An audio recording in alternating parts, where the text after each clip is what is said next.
ស្ដីអ្នកទាំងអស់គ្នាថ្ងៃនេះត្រឡប់មកជួបខ្ញុំម្ដងទៀតជាមួយនឹងវីដេអូថ្មី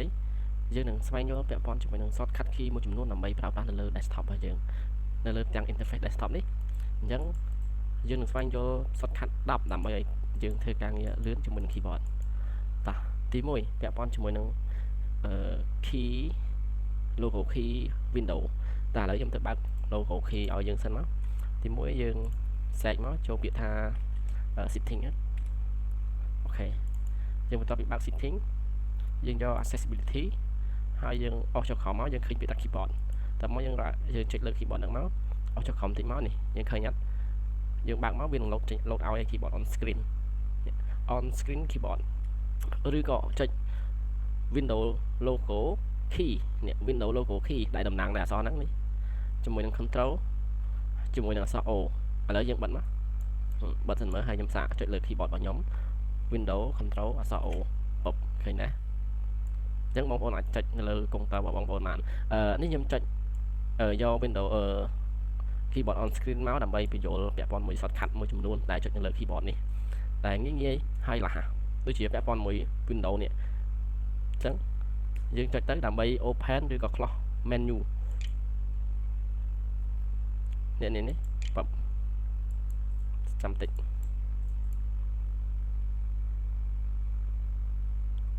window control អក្សរ O ពុប window control អក្សរ O អូខេឃើញវា load មកអត់នេះអានេះគេហៅថា start menu យើងចុចពេញមើលអូអាហ្នឹងចុចពីរដងអញ្ចឹងតែมันវាដើរដោយសារអាហ្នឹងវា function key ពិសេសហ្នឹងមកវា load ដល់ឃើញអត់ធម្មតាបើយើងចុចនៅលើនេះទៅទេ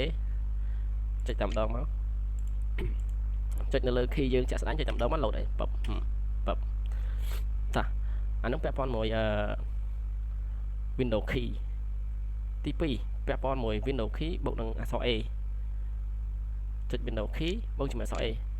មានន័យថាចេញគឺ open action center window key plus A action center នេះអូមកថាយើងអត់ប្រើម៉ៅទេយើងចុចtab មកវា load ទៅតាមមុខងាររបស់វាហើយពុបមកដល់លើនេះវិញដើម្បីផ្លាស់ពីអានេះចូលអានេះអា block ខាងលើនេះដើម្បីផ្លាស់អានេះចូលអានេះយើងចុច arrow key ដែលអាសញ្ញាព្រួយឆ្វេងស្ដាំឡើងលើចុះក្រោមយើងចង់ចូលកន្លែងណាយើងចង់ចូលកន្លែងណាយើង enter មកអានេះបិទបើកចង់ចូលនេះ enter បិទបើកតាមកស្វែងយល់ពាក់ព័ន្ធជាមួយនឹង shortcut key មួយទៀតគឺ window key ជាមួយអក្សរ E window key មួយអក្សរ E គឺវានឹងចេញ file explorer បបនេះជាទាំង file explorer របស់យើងងាយតាតពី window key មួយអក្សរ E ហើយយើងចូលទៅដល់ shortcut ទី4តាអញ្ចឹងដើម្បីចុច window key មួយអក្សរ G វានឹង load ចេញទាំង dialog box game ទាំង game ដែល control ដូចជាកុំព្យូទ័ររបស់ខ្ញុំអញ្ចឹងឬក៏កុំព្យូទ័រខ្ពស់ដែលកុំព្យូទ័រ gaming គេហៅកុំព្យូទ័រ gaming គឺចុច shortcut key ហ្នឹងគឺមានតាមផ្នែកវាទៀតដូចជាrecord នេះ capture មាន record voice មាន performance ហើយនឹងចំណុចមួយចំនួនទៀតដូចជា voice អីចឹងwindow អក្សរ window ជាមួយនឹងអក្សរ G តាទៅដល់មុខទៀតគឺពាក់ព័ន្ធមួយ Kindle Plus អក្សរ X window អក្សរ X គឺនឹង open share charm ឥឡូវយើងសាកចុចមក plus window plus អក្សរ X នេះកន្លែងនេះគឺវា voice over ឬក៏យើងអាន text អីអញ្ចឹងវានឹងកត់ឲ្យយើងនៅលើ word ក៏បានឬក៏ note អីក៏បានតែខ្ញុំសាកឲ្យចាំមើលខ្ញុំបើកកម្មវិធី note មួយ notepad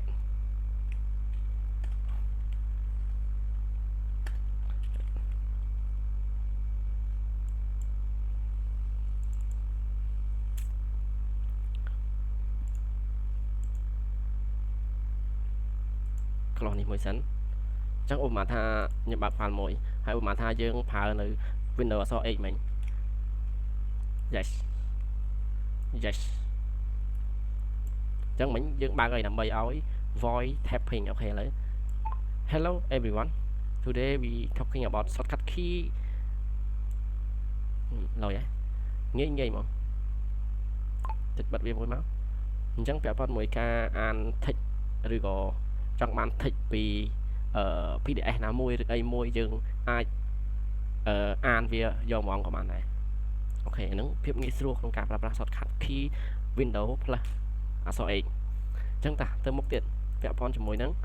Windows plus I key Windows plus I ពាក់ព័ន្ធមួយ key Windows plus I គឺ open setting Windows plus អក្សរ I ពុំគេវាចេញ setting មកគ្រាន់តែចុចមកដើរហ្មងមូលហេតុអីដោយសារតែ RAM ខ្ញុំធំដែរហ្នឹង 610G នោះតែយើងបិទវិញទៅមានអីទេត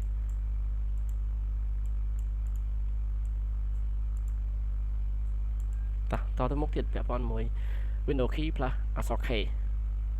plus អក្សរ K គឺពាក់ព័ន្ធមួយ quick shake device អញ្ចឹង Windows key plus អក្សរ K យ៉ាមានថា find new device យើងអត់ចាំបាច់ចូលទៅ control panel ចូលទៅកាន់ control panel ហើយនឹងចូលទៅ device printer អីដើម្បី add device ណាមួយយើងអាច quick access យកហ្មងដោយ Windows plus OK ពាក់ព័ន្ធមួយយើងមកដល់ទី8ពាក់ព័ន្ធមួយ shortcut key ហ្នឹងគឺ Windows plus L ពាក់ព័ន្ធមួយ Windows plus L គឺ lock screen ឬក៏ change account មានថានៅខណៈពេលដែលយើង lock screen អញ្ចឹងហើយដល់ពេលយើងបើកមកវិញវានឹងឲ្យយើងរក account ហើយនៅបើសិនជា computer យើងមាន account 2និយាយទៅចាប់ពី2ឡើងទៅ Windows plus L lock screen តមកយើងចុចមួយមកយើងឃើញ account ឈ្មោះរបស់ខ្ញុំនៅហ្នឹងហើយមានថាកុងតឺហ្នឹងខ្ញុំ set up តា account មួយហ្នឹងឯងអញ្ចឹងតែឥឡូវយើងចូលកុងតឺយើងវិញសិនមក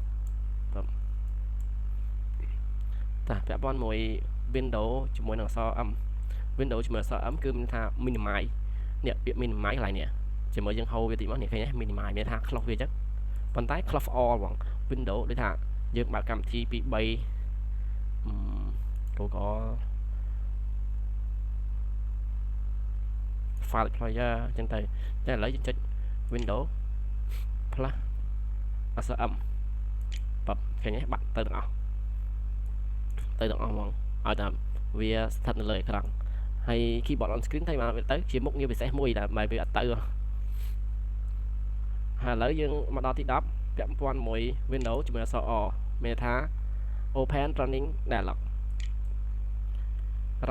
នេះឈ្មោះរបស់វា run នេះ Windows អក្សរ O យើងអាច set ច្រើនតាម command របស់វាហ្នឹងដើម្បី access ចូល file ណាមួយដែលយើងអាចចូលបានដូចវាដាក់នេះ Tap the name of program folder document or internet resource and Windows will open it for you អញ្ចឹងសូម្បីតែ internet source នៅលើ internet ក៏យើងអាចវាយបានដែរ